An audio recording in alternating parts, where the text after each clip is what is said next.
Welcome to Smart Villa Life. Here we talk about convenient home automation. Well, today we will talk about something really cool. Pendants. Well, it's not that really cool. It's light from above.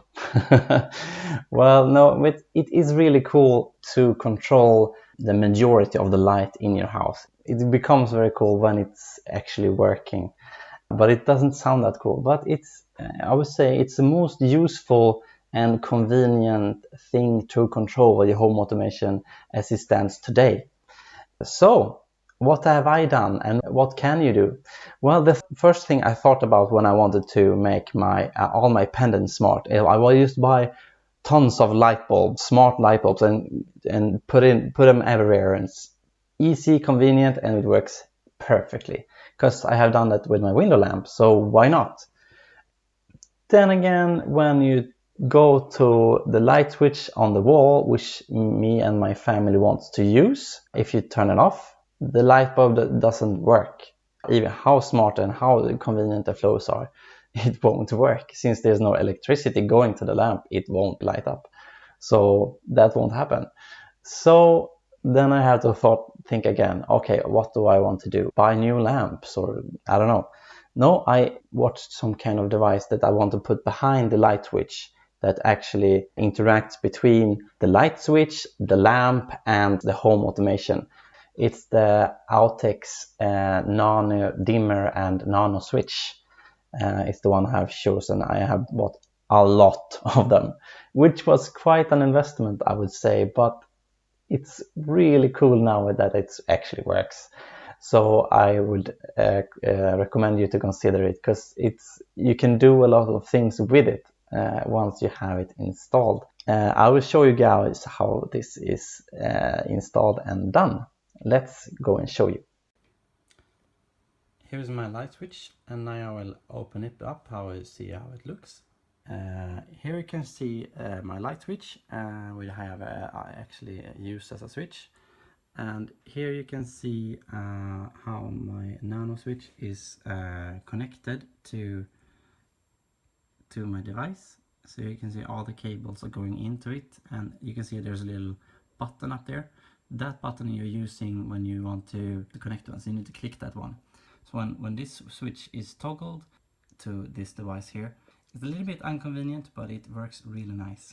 And here you can see the nano dimmer, which is the one I use. Here, this is how the device looks like when they present it, and it turns on the lamp basically. Here you can see a little bit how it's installed. It's not exactly installed like this. Here you have these three ones are the electricity, which is connected to your house and your lamp. Here it interacts with your button at home, your simple button, and it sends signals back and forth to identify if it should be turned on and off. So you need to draw cables a little bit like this one, but it depends on how it's set up at your home. I did it a little bit different. You should look it in the manual when you do it yourself, or if you use an electrician, which I did. So here's the lamp that I'm going to use, and I will use this button I have here that I usually do to try different flows when I do it like this. Yeah, it's turned on and turned off and on and off again. So yeah, it works quite fine, and you can see that it dims up in different speeds. So that's how it works. Very convenient and very nice. After a lot of work, of course, but it works fine, and you can do it by your mobile phone or using Alexa or something like that, which is nice. That's how it looks actually, and how you use it in your Homey and the desktop client I will show you. So here we are at zones and devices like usually, and I will go into my living room where I have many window spots and living room pendants and so on. Here I can see this one, and it's turned off because it's during the day. I can see the power meter, power consumption, and I can turn it on, and I can set the dim level I want it to be, so on, and we change accordingly. And I can turn it off again.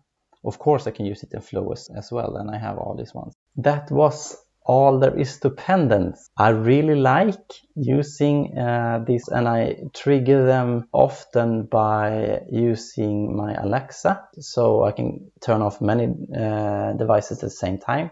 That's a really convenient way to interact with your lighting at home. You don't want to go and turn on and off all the switches all the time. If you want to, you can do it manually as well. If you want a specific lamp, it's usually more convenient just to go to that lamp and turn it on. So I would say this is really cool, really fun. It's really nice to show off. When people come home to me and see this, and it's like, oh, that's a good feature. But it has been a journey. It's been hard to set up these devices and configure them in the right way and get them to identify the actual power switch. But once I got an understanding of it, it was okay. If you have questions when you do it yourself, please contact me on the comments or in any way. I can give you some hints on what to do and what not to do. When you build a new house, for example, it's great to set in these devices at the same time as you're building the house, because then you will save a lot of money, because the electrician is usually quite expensive. So that's my recommendation. If you like this video, please leave it a like, and if you want more cool features like this one, please consider subscribing. Thank you.